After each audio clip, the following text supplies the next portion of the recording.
Hello friends, welcome on our channel the creepy cloud. आज की video हम लेकर आए हैं अशोक के फूल।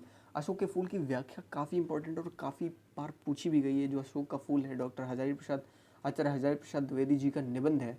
ठीक है, ये एक निबंध संग्रह निबंध है। ये जो रचना है, ये निबंध है।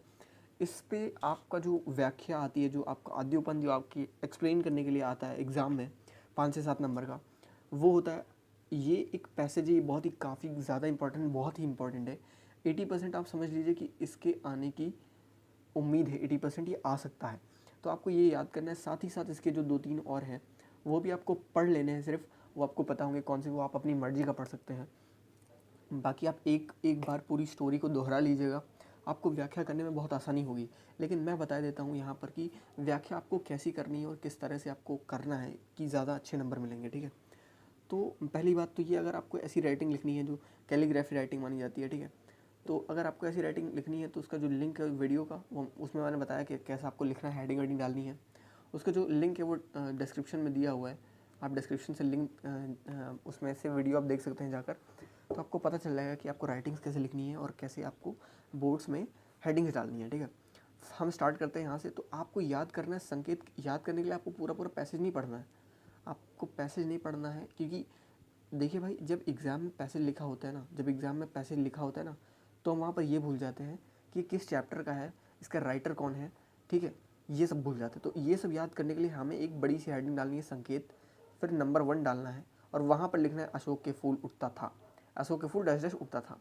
फिर दूसरा, फिर ऐसे ही कोई आगे के 2 शब्द, फिर पीछे के 2 शब्द। ठीक है, फिर ऐसे ही हमें पॉइंट नंबर 3 डालना है, फिर आगे के 2 शब्द, पीछे के 2 शब्द। इस तरह हमें ये याद रहेगा कि ये ऐसा ऐसा करके, मतलब ऐसी स्टार्टिंग से और ऐसी एंडिंग से एक पैसेज था जो कि अशोक के फूल चैप्टर का था और जिसके राइटर आचार्य हजारी प्रसाद द्विवेदी थे। हमें ये तुरंत स्ट्राइक कर जाएगा माइंड में, तो हमें ये याद रखना है।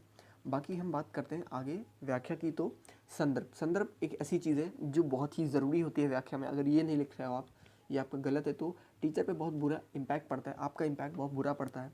और टीचर आपको व्याख्या में से 7 में से 2 या 3 नंबर ही देता है, बस उससे ज़्यादा नंबर नहीं देगा वो। तो अगर संदर्भ आपका सही है तो आपको 1 नंबर पूरे पूरे मिल जाते हैं।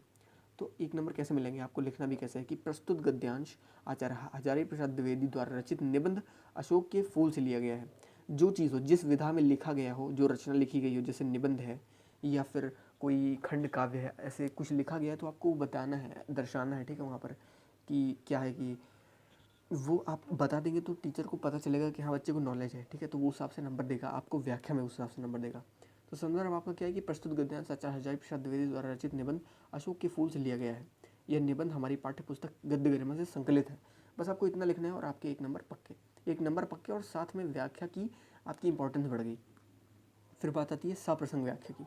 तो आप सप्रसंग व्याख्या लिखेंगे तो टीचर पे अलग इम्पैक्ट पड़ता है। ठीक है, या तो आप अलग प्रसंग लिख लीजिए, या तो आप सिर्फ अलग प्रसंग ही लिख लीजिए, या आप अलग प्रसंग लिख लीजिए, या फिर सप्रसंग व्याख्या, या फिर सप्रसंग व्याख्या कर लीजिए। ठीक है, सप्रसंग व्याख्या। तो उससे क्या रहेगा, आपका इम्पैक्ट आपकी व्याख्या में अच्छा पड़ता है। और इम्पैक्ट पड़ता क्या है, मैं आपको वो बताता हूँ। जैसे कि आप कोई चीज़ कर रहे हो, ठीक है, तो आपने उसके बारे में पहले ही थोड़ा सा बता दिया। मतलब आप व्याख्या करने से पहले आपने प्रसंग में उसकी समरी बता दी, मतलब आपने अपने व्याख्या की समरी बता दी। तो टीचर सिर्फ प्रसंग पढ़ता है अच्छे से और उसको लगता है कि हाँ, बच्चे ने प्रसंग अच्छे से ढंग से बताया है, तो वो व्याख्या पे ज़्यादा ध्यान नहीं देता और व्याख्या पे नंबर 2-3 नंबर ऐसे दे देता है। सोचिए, प्रसंग का 1 नंबर आपको ऐड मिल जाएगा, और मतलब एडिशनल 1 नंबर प्रसंग का मिल सकता है। तो 2 नंबर हो गए आपके, मतलब 7 में से आपको 2 मिल गए, सिर्फ संदर्भ के और प्रसंग के। अब बात आती है व्याख्या की। तो ये व्याख्या ही है, प्रसंग सप्रसंग व्याख्या है। तो हम पढ़ते हैं यहाँ से कि लेखक कहता है, भारतीय साहित्य में अशोक के फूल का प्रवेश और निष्कासन दोनों ही विचित्र लगते हैं।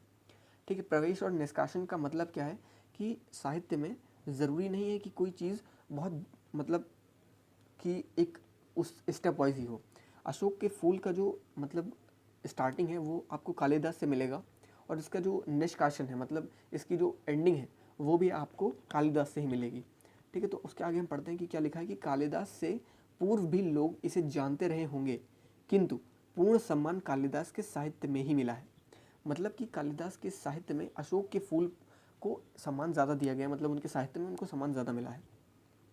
उसी प्रकार प्रवेश, ये क्या, कालिदास के साहित्य में यह उसी प्रकार प्रवेश करता है जैसे नववधु ससुराल में पहली बार प्रवेश करती है। मतलब यहाँ पर एक ये रूपक अलंकार लगाया गया है, कैसा कि अशोक के फूल की उपमा ससुराल में नववधू की तरह की गई है, क्योंकि जब नई नई कोई वधू जाती है तो उसका आदर सत्कार बहुत होता है, उसके आवभगत होती है ना। तो वैसे ही कि कालिदास के साहित्य में अशोक का फूल जो था उसके ऊपर कई रचनाएं लिखी गई, उसको बहुत सारा एक्नॉलेज किया गया, तो इसलिए ऐसा यहाँ पर हमने व्याख्या करी है।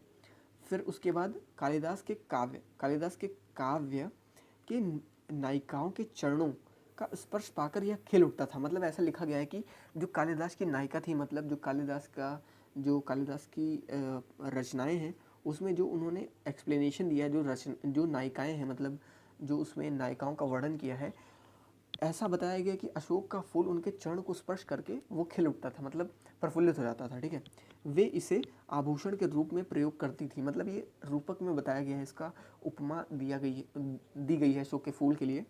यह उनके कोमल गालों पर झूमता था और उनके चंचल बालों के सौंदर्य का सृजन करता था। अगर आप ऐसी भाषा लिखते हैं ना तो टीचर पर ना इम्पैक्ट इंटू 100 पड़ता है, गुड इंटू 100। ठीक है, उसका इम्पैक्ट जो पड़ता है गुड इंटू 100 हो जाता है, तो आपको नंबर मिलने के बहुत सारे चांसेस हो जाते हैं हिंदी में। ठीक है, और उनके चंचल बालों के सौंदर्य का सृजन करता था। पार्वती जी जब उसका प्रयोग करती थी तो भगवान शिव उनसे प्रभावित होते थे, और माता सीता के द्वारा प्रयोग किए जाने पर प्रभु श्री राम का मन प्रफुल्लित होता था। तो ऐसा आप लिखेंगे तो आपको काफ़ी अच्छे नंबर मिलेंगे। उसके आगे हम पढ़ते हैं कि और संकेत पाते ही यह पुष्प कामदेव के कंधों पर खिल उठता था। तात्पर्य यह है कि कालिदास ने अपने काव्य के महत्वपूर्ण विषयों में अशोक के फूल का वर्णन किया है। किंतु यहाँ से स्टार्ट हो गया, किंतु इसकी एंडिंग यहाँ से स्टार्ट हो गई कि किंतु कालिदास जी के बाद के साहित्य में मुगल सल्तनत स्थापित होते ही अशोक के फूल को पूरी तरह भुला दिया गया। मतलब जब से मुगल सल्तनत आई तब से अशोक के फूल की एक्नॉलेजमेंट कम हो गई, उसको ज़्यादा एडमायर नहीं किया गया। ठीक है, कालिदास जी के बाद के साहित्य में मुगल सल्तनत स्थापित होते ही अशोक के फूल को पूरी तरह भुला दिया गया। आज अशोक का नाम भी निम्न कोटि के वृक्ष को प्रदान कर दिया गया है। उसमें यह भी किया गया तो अपमान करके, उसे याद भी किया गया तो अपमान करके। मतलब ऐसा कहा जाता है ना कि अशोक के फूल को अब ज़्यादा सम्मान नहीं मिलता है, ज़्यादा ख्याति नहीं मिलती है। तो ये कुछ सच है, ये फैक्ट है, क्योंकि कालिदास जी के टाइम अशोक के फूल पर काफ़ी सारी रचनाएं थी और काफ़ी सारे रचनाएं आपको देखने को मिल जाएंगी। आगे हम बढ़ते हैं मेन फैक्टर के अपने पास। देखिए, एक नंबर आपको संदर्भ से मिल गया, एक नंबर आपको प्रसंग से मिल गया, और 2 नंबर कम से कम 2 नंबर आपको व्याख्या से मिल जाएंगे, और 1 नंबर आपको साहित्यिक सौंदर्य से मिल जाएगा अगर आपने लिखा है तो। साहित्यिक सौंदर्य लिखना क्या है, हमें लिखना क्या है कि जो चीज़ व्याख्या में या पैसेज में सेंट्रलाइज करके बताया गया, मतलब उसी के बेस पे बताया गया, उसी को बिंदु मतलब केंद्रित करके।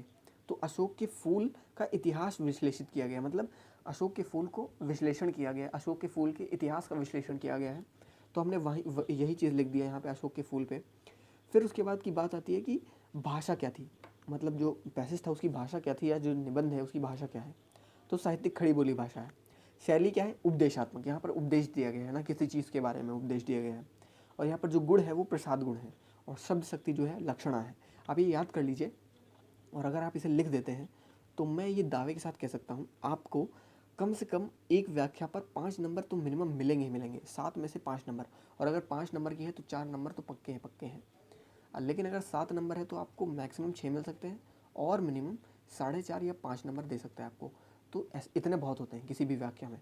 और अगर आपको इसका PDF चाहिए, ठीक है, इसका PDF अगर आपको चाहिए तो आप टेलीग्राम चैनल का लिंक है नीचे डिस्क्रिप्शन में दिया हुआ है, तो वहाँ से आप टेलीग्राम पर चैनल पर आइए, उसे ज्वाइन करिए, और आपको वहाँ पर PDF मिल जाएंगी। बहुत सारे PDF भी हैं, और बहुत सारी वीडियोस ऐसी हैं जो बड़े बड़े लेक्चरर, जो बड़े बड़े ट्यूटर्स, बड़े बड़े जो पढ़ाने वाले टीचर्स हैं, जैसे आपको केमिस्ट्री की वीडियोस अच्छी मिल जाएंगी, आपको फिज़िक्स की अच्छी वीडियोस की लिंक्स वहाँ पर मिल जाएंगे आपको टेलीग्राम चैनल पर, क्योंकि मैं भी पढ़ता था। अगर आपको चाहिए वैसा, ठीक है, जैसे कि आपने केमिस्ट्री की ऑर्गेनिक आपको पढ़नी है या फिर थर्मोडायनेमिक्स आपको पढ़ना है, लेकिन आपको ढंग के टीचर नहीं मिल रहे हैं, ढंग का ट्यूटोरियल नहीं मिल रहा है, तो आप वहाँ से क्लासेस ले सकते हो। काफ़ी ज़्यादा अच्छी चीज़ें हैं, काफ़ी नॉलेजेबल एक्सप्लेनेशन है उनका, ठीक है, काफ़ी समझ वाली चीज़ें हैं, आपको अच्छे से समझ आ जाएंगी। तो आपको टेलीग्राम चैनल पर हर चीज़ मिल जाएगी, और लगभग मैं PDF भी अपलोड करता रहूँ, जैसे मॉडल पेपर का अपलोड कर दूंगा PDF, और इस चीज़ का जैसे व्याख्या क्या है PDF अपलोड कर दूंगा। एप्लीकेशंस के PDF हैं, तो वो सारे PDF आपको मिल जाएंगे वहाँ पर। अगर आप आते हैं तो टेलीग्राम चैनल ज्वाइन करिए, वहाँ से आपको PDF मिल जाएंगे, डाउनलोड करिए और जुड़े रहिए हमारे साथ।